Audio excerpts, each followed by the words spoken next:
پاکستان کو بچانے کی ایک جدوجہد کا نام ہے. پاکستان کو بنانا جتنا مشکل تھا اس کو بچانا اور واپس اپنے ٹریک پہ لانا شاید اس سے بھی زیادہ مشکل ہو, کیونکہ پہلے مقابلہ غیروں سے تھا, اب مقابلہ افسوس کے ساتھ اپنوں سے ہے. یہ سوال تاریخ پوچھے گی اور بار بار پوچھے گی کہ 9 اپریل کی رات آخر وہ کون سا ناکردہ گناہ تھا جس کی وجہ سے عمران خان صاحب کی حکومت تل پٹ کر دی گئی. کچھ تو تھا جس کی وجہ سے اندرونی اور بیرونی کان ایک دوسرے کے ساتھ ملے اور ایک مداخلت یا سازش, آپ اس کو جو بھی کہیں, وہ تیار ہوئی. کچھ تو تھا جو 7 سمندر پار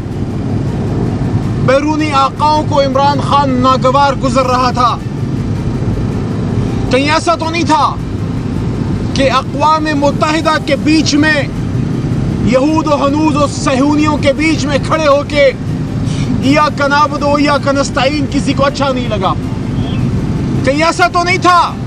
کہ جب عمران خان نے وہاں کھڑے ہو کے کہا کہ اینڈ وی ول فائٹ, اور یہ بات کسی کو ناگوار گزری. کہیں ایسا تو نہیں تھا کہ جب ویسٹ سے انگیج کیا گیا اور بتایا گیا کہ حرمت رسول مسلمانوں کے لیے نبی پاک صلی اللہ علیہ وسلم کی حرمت کیا معنی رکھتی ہے, اور پہلی بار ایک عرصے بعد مسلم امہ سے کوئی لیڈر پیدا ہوا جس نے مغرب سے انگیج کیا, مغرب جس نے ہم پہ ٹیگ لگایا کہ اسلام یا مسلمان دہشت گرد ہیں, انگیج کیا اور ان پہ یہ بات منوائی کہ 15 مارچ کو ہر سال اینٹی اسلاموفوبیا ڈے جو ہے وہ منایا جائے گا, کہ اسلام کے خلاف جو سوچ پیدا کی گئی ہے اس سوچ کے خلاف اقوام متحدہ ایک دن منائے گی کہ اسلام امن کا مذہب ہے. کہیں ایسا تو نہیں تھا کہ جس خواہش میں لیاقت علی خان صاحب اس دنیا سے چلے گئے اور جو کوشش بھٹو صاحب کی بھی تھی کہ پاکستان ایک آزاد خارجہ پالیسی بنائے گا, جب عمران خان صاحب روس گئے ظاہر ہے کچھ لوگوں کو اچھا نہیں لگا. کیا عمران خان صاحب روس اپنی صرف من مرضی کے لیے گئے تھے, یا انہوں نے اس وقت کی تمام مقتدرہ کے ساتھ اور تمام اپنے تھنک ٹینکس کے ساتھ انہوں نے مشورہ کیا تھا؟ بے شک مشورہ کرنے کے بعد پاکستان کے مفاد میں گئے تھے. اگر ایک آزاد خارجہ پالیسی ہو, کیا یہ نیوکلیئر اسلامک اسٹیٹ پاکستان کا حق نہیں ہے کہ وہ اگر امریکہ سے تعلق رکھے دوستی کا تو وہی تعلق وہ روس سے بھی رکھے, اور وہی تعلق وہ جرمنی سے بھی رکھے, اور وہی تعلق وہ ترکیہ سے بھی رکھے, اور وہی تعلق وہ اپنے بڑے بھائی سعودی عرب سے بھی رکھے. آزاد خارجہ پالیسی نان الائن مومنٹ کا حصہ بن کے ہندوستان تو ترقی کر گیا کولڈ وار میں. ہم کولڈ وار میں جب مغربی بلاک کے ساتھ جڑے تو اس نے ہمیں کیا دیا؟ سوائے تنگ دستی کے, سوائے غلامی کے, سوائے بھوک ننگ افلاس, سوائے کلاشنکوف کلچر, سوائے ہیروئن کے اور سوائے نوجوانوں کی تباہی کے, آپ مجھے بتائیں کیا دیا؟ تو آج اگر عمران خان صاحب اور ہماری حکومت روس سے اور چین سے بھی تعلق مضبوط کر رہی تھی اور ویسے سے بھی کوئی لڑائی پہ نہیں تھے, ہم انگیج کر رہے تھے, تو پاکستان تو ترقی کر رہا تھا. آج جو ملک کی حالت کر دی گئی ہے کہ 8 فروری کو قوم نے ایک فیصلہ کیا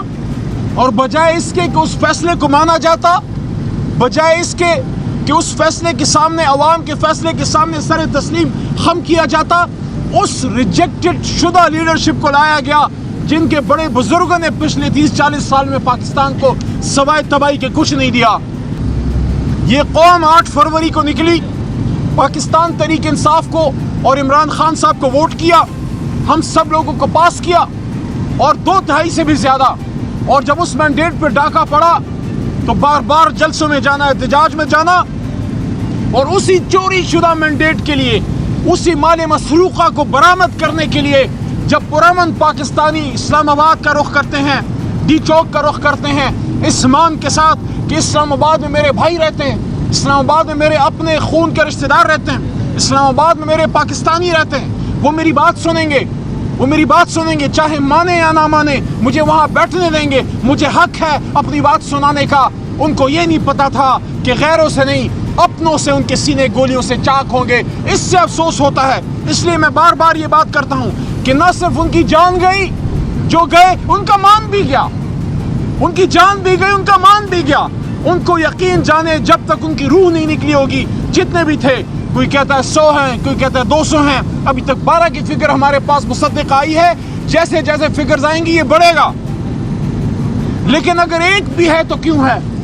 اگر ایک بھی جان اسلام آباد کے ڈی چوک پہ گئی, یہ ڈی چوک کیا خانہ کعبہ سے زیادہ مقدس ہے کہ وہاں کوئی آ نہیں سکتا, وہاں کوئی بات نہیں کر سکتا؟ ہمارے دور میں تو بات ہوتی تھی, لوگ آتے تھے, میں انگیج کرتا تھا عمران خان صاحب کے حکم پہ, میں جا کے ان سے بات کرتا تھا, میں گالیاں سنتا تھا, لان تان سنتا تھا,